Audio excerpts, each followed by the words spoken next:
Bom, agora na sequência, a gente vai fazer a montagem aqui de um amplificador somador.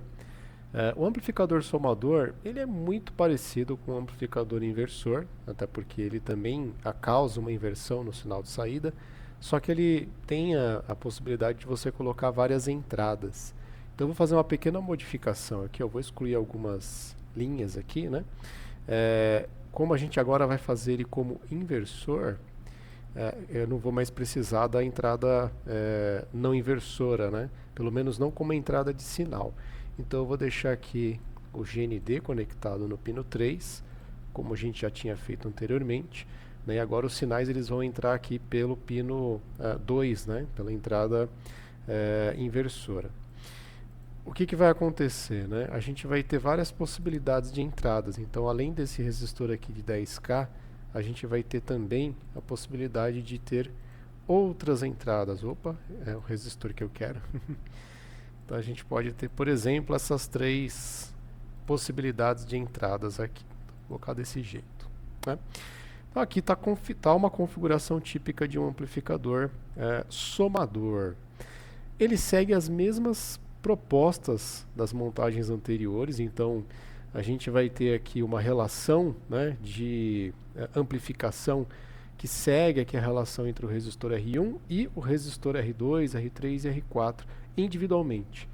Então, a amplificação da entrada pelo R2 vai ter a relação de R1 sobre R2. A amplificação da entrada pelo R3 vai ter a relação de R1 sobre R3. E a outra entrada aqui, a relação de R1 sobre R4. Sempre com um sinalzinho de menos. Como eu estou usando valores iguais, 10K aqui no R1 e 10K em todas as entradas, essa relação de amplificação é unitária. Então, o sinal que entra, ele vai simplesmente ser somado com os outros sinais que nós temos aqui nas outras entradas. Nós vamos ter aqui a soma dos sinais na saída. Tá? Bom, então a gente pode pegar aqui essa nossa fonte de alimentação. Então, eu vou pegar aqui, vou fazer uma modificação. A gente utilizou numa configuração não inversora, né, anteriormente. Então eu vou pegar aqui, não uma, mas mais do que uma bateria aqui, né, uma fonte de tensão, para simular várias entradas. Então vou colocar 3 V-sources aqui, para simular essas 3 entradas. Vou colocar de forma individual, né, só para ficar mais evidente a questão da soma. Todas as referências aqui no mesmo ponto aqui do circuito.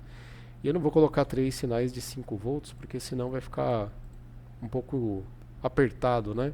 Lembrando que ele está alimentado com 15 volts positivo e 15 volts negativo, uma fonte simétrica, só que eu tenho que eu vou gastar uma parte dessa tensão para alimentar o circuito interno. Então, se eu simplesmente somar 5 mais 5 mais 5, na teoria daria 15 volts na saída, né? Mas a gente vai ter uma parte da tensão perdida. Então, só para ficar mais evidente essa questão, eu vou colocar aqui, por exemplo, 2 volts. Aqui eu vou colocar 1 volt.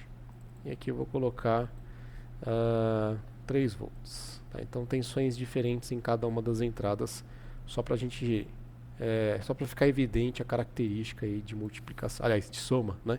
Esse aqui é um amplificador somador com a inversão também do sinal. Vou iniciar aqui a simulação. Então, olhe só o que aconteceu. Nós temos um sinal de aproximadamente 6 volts negativos.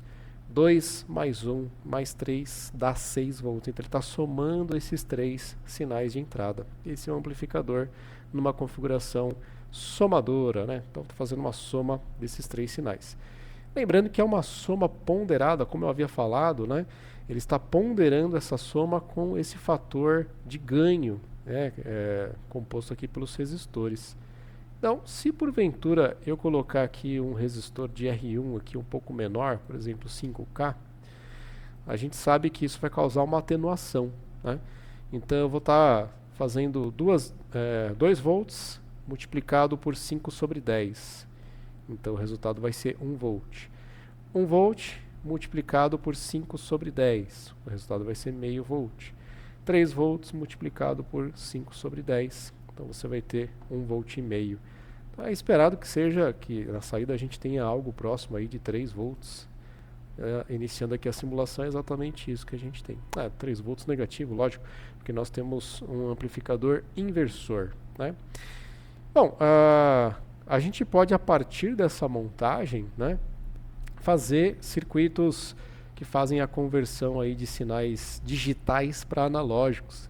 Então, a gente pode ponderar aqui com a razão, né, de significância de cada bit, e em cada uma das entradas a gente colocaria 4, 8 bits, enfim, uma certa quantidade de bits na entrada, e a gente conseguiria fazer uma conversão de sinais binários, né, para um valor aí analógico. Então, um conversor de digital para analógico. Mas esse não é o foco desse vídeo, a gente pode fazer essa montagem no futuro. Então aqui na verdade é só mostrar a função aqui, o funcionamento do amplificador operacional do tipo somador.